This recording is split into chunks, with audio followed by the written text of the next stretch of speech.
Imagina que estás frente a una ciudad corrupta, una sociedad podrida por dentro, donde reina la injusticia, la violencia, el abuso, y todo parece indicar que la destrucción es inminente. ¿Qué harías? ¿Pedirías que el juicio caiga con fuerza? ¿Te apartarías sin mirar atrás? ¿O intentarías interceder, aunque todo indique que ya no hay esperanza?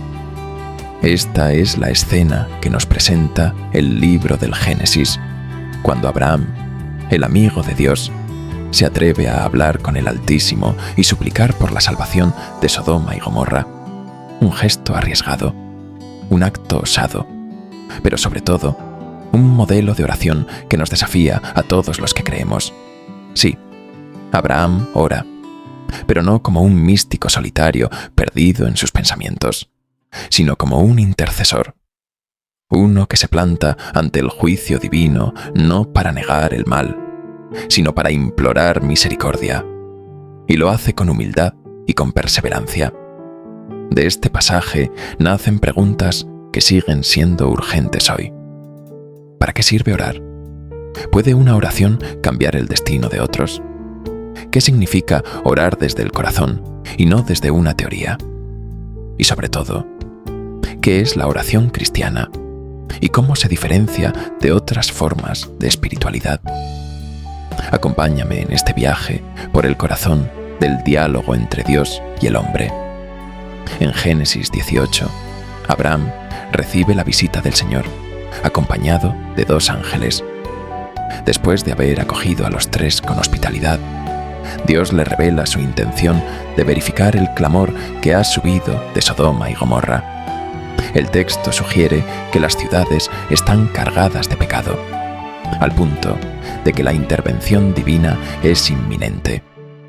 En este contexto, Abraham se convierte en el primer gran intercesor bíblico.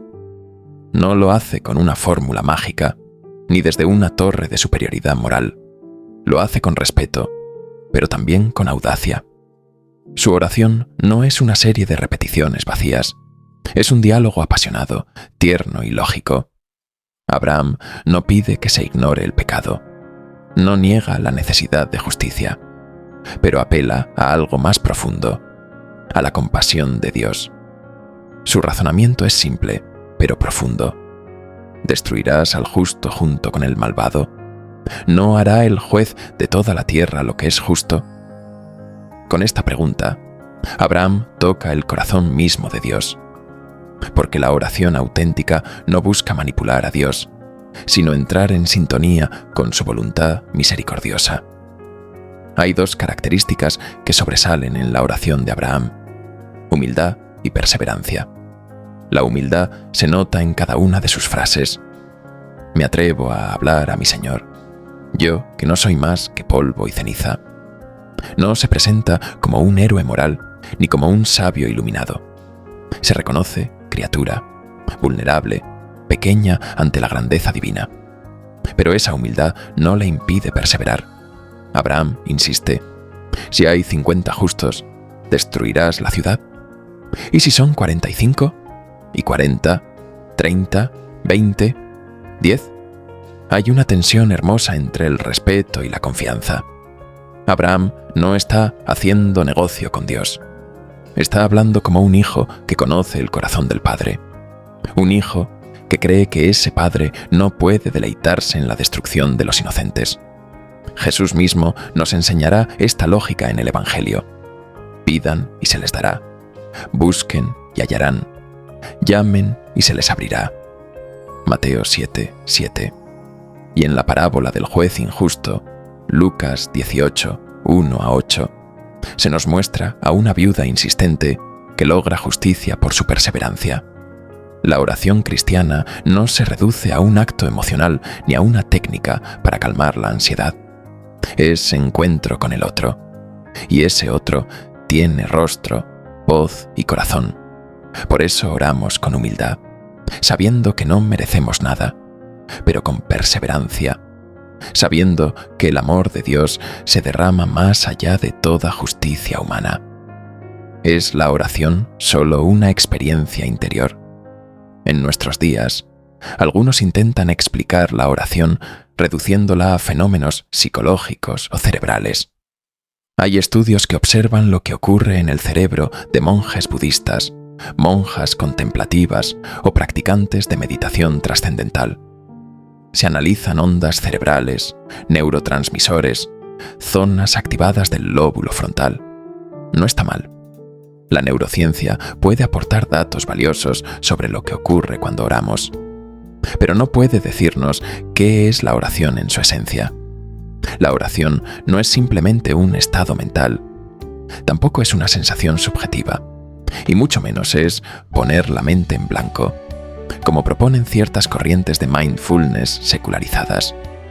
La oración cristiana es, sobre todo, diálogo y encuentro. No es una disolución del yo en una energía impersonal. Es relación. Es tú a tú. Es comunión con alguien que me llama por mi nombre. Por eso, más que actividad neuronal o estado emocional, la oración es una forma de vivir en presencia de Dios. Es abrir el corazón, escuchar, hablar, suplicar, agradecer. A veces también es guardar silencio, pero no por evasión, sino por adoración. Cuando Abraham intercede por Sodoma, algo profundo está ocurriendo.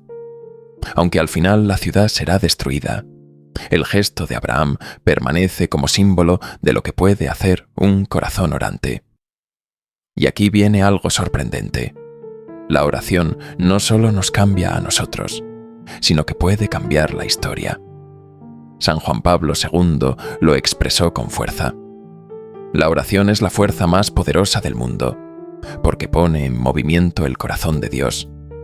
Y Santa Teresa de Lisieux, patrona de las misiones, sin haber salido nunca de su convento, afirmaba: «Quisiera ser misionera hasta el fin del mundo, pero mi misión es orar por todos». La Iglesia, en su sabiduría, nunca ha dejado de enseñarnos que los grandes cambios comienzan en lo oculto, en un monasterio silencioso, en una madre que reza por su hijo, en un joven que suplica por los pobres, en un anciano que ofrece su enfermedad en oración. La oración cristiana no es evasión, es compromiso. Y a veces, la forma más valiente de actuar es orar con fe por aquellos que no pueden o no saben hacerlo. Volvamos a nuestra pregunta inicial. ¿Puede un hombre cambiar el corazón de Dios? La respuesta cristiana no está en modificar a Dios, que no cambia, sino en entrar en su lógica de amor. Orar es permitir que el amor de Dios pase por nosotros y llegue al mundo. Es hacernos canales de su misericordia. En un mundo donde la injusticia, la guerra y el dolor parecen triunfar, ¿quién se atreve a ser Abraham? ¿Quién ruega por los inocentes en medio de las ciudades violentas? ¿Quién se planta ante Dios, no para exigir, sino para pedir desde el amor? Quizá tú y yo estamos llamados a eso, a ser intercesores, a no contentarnos con mirar el mal desde lejos, sino a suplicar por los demás con humildad y perseverancia, a hacer de nuestra vida una oración encarnada. Cuando alguien nos ama de verdad, no solo nos escucha, nos busca, nos habla, se interesa por nosotros. Así es la oración. No se trata de sentir algo, sino de responder a un amor que ya nos ha buscado primero. Dios no necesita nuestras palabras, pero desea nuestro corazón. Abraham lo entendió. ¿Y tú? ¿Quieres aprender a orar como él? Hazlo con humildad. Hazlo con perseverancia. Pero sobre todo, hazlo con amor. Porque quien ora, ama. Y quien ama, intercede. Oración.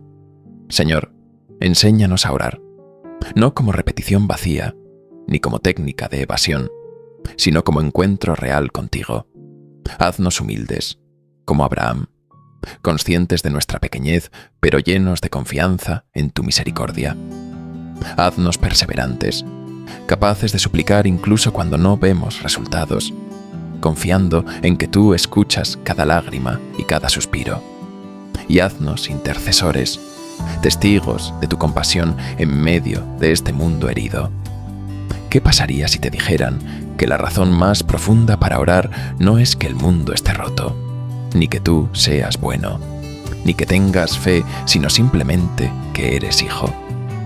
En un mundo donde se reza muchas veces por miedo, por desesperación o incluso por conveniencia, el Evangelio nos enseña algo revolucionario. Orar no es una estrategia para obtener cosas de Dios, sino una expresión de nuestra identidad más profunda.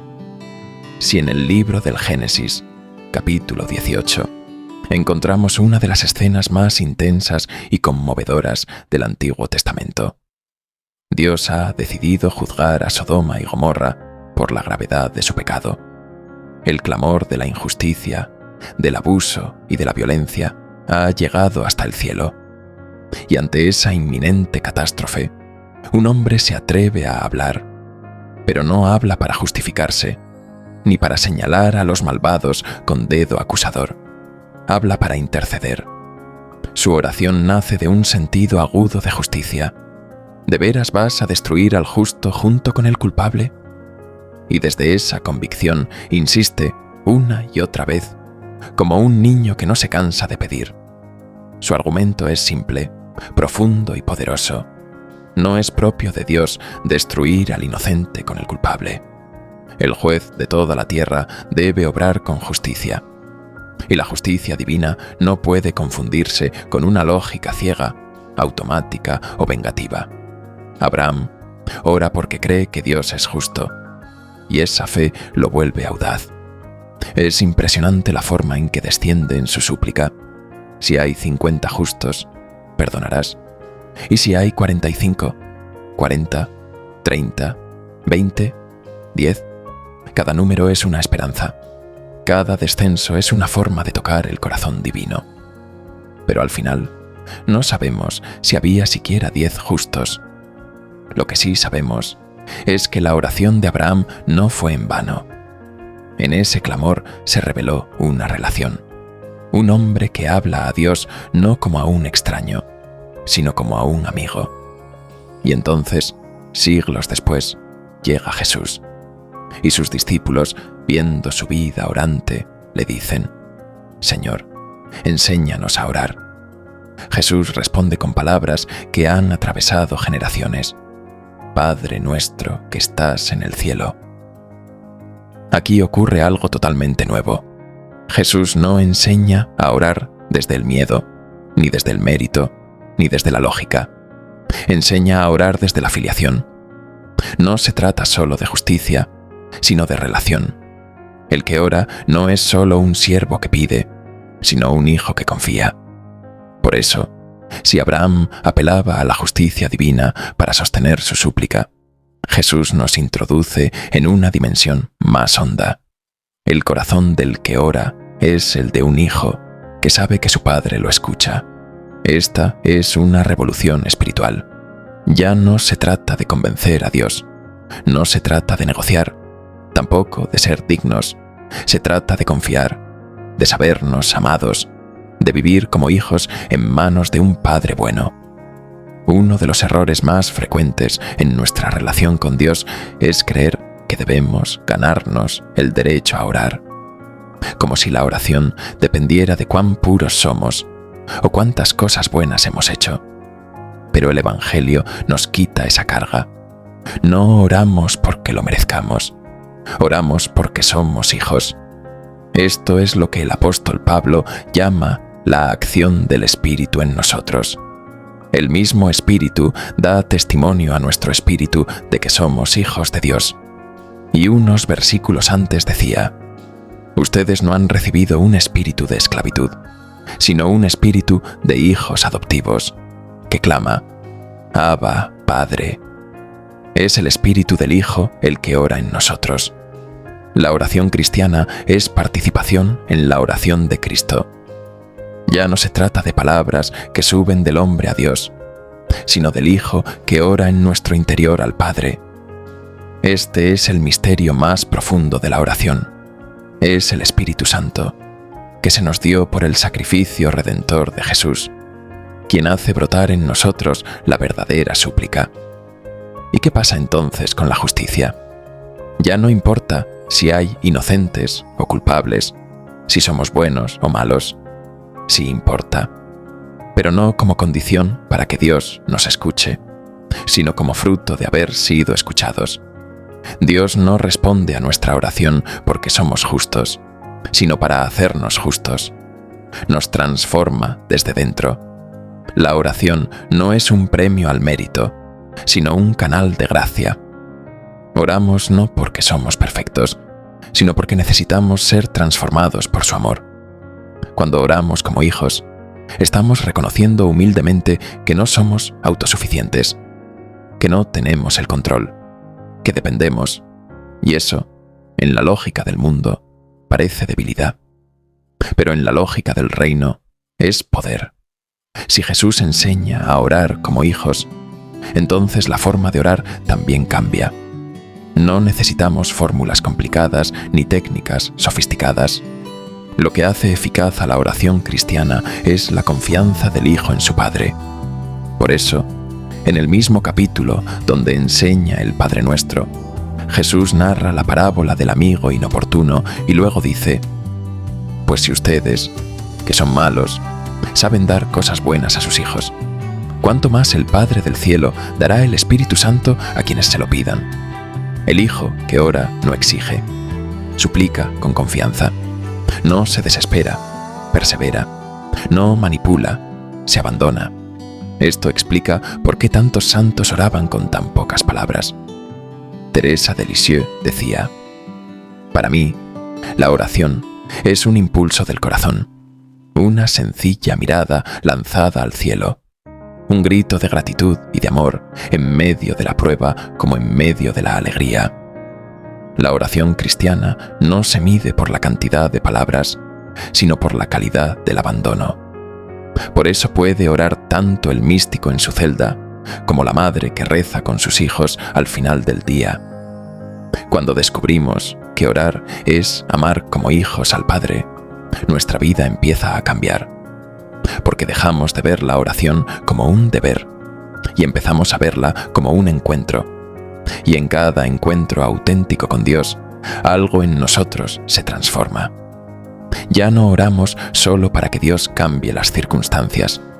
Oramos para que Él nos cambie a nosotros en medio de las circunstancias. Santa Teresa de Jesús lo decía claramente: la oración no es otra cosa sino tratar de amistad, estando muchas veces tratando a solas con quien sabemos que nos ama. Es ese trato frecuente el que nos hace más pacientes, más humildes, más libres, el que nos capacita para amar como hijos y actuar como hermanos. Una de las objeciones más comunes a la oración es esta: ¿para qué orar si muchas veces no obtenemos lo que pedimos? Y la respuesta cristiana es esta: la oración no es una transacción, es una transformación. A veces Dios concede lo que pedimos. Otras veces nos concede algo mejor, una fuerza nueva, una sabiduría inesperada, una paz que no depende de las circunstancias. Oramos no porque tengamos garantizado que todo saldrá como queremos, sino porque confiamos que Dios sabe lo que es mejor para nosotros. Jesús en Getsemaní oró así: «Padre, si es posible, que pase de mí este cáliz, pero no se haga mi voluntad, sino la tuya». Lac 20 edois, 40 edois. Esa es la oración perfecta, la que pide desde el corazón humano, pero se abandona en el amor divino. Muchos dicen: no sé orar, me distraigo, no siento nada. Pero la oración cristiana no depende de nuestra capacidad, sino de nuestra disposición. Basta con presentarnos ante Dios como somos. Decía San Pablo: no sabemos orar como conviene, pero el Espíritu mismo intercede por nosotros con gemidos inefables. Romanos 8, 26. Cuando no sabes qué decir, ora como hijo. Dile: Padre. Dile: aquí estoy. Dile: ayúdame. Aunque no tengas palabras, si tienes corazón, puedes orar. Abraham oró apelando a la justicia.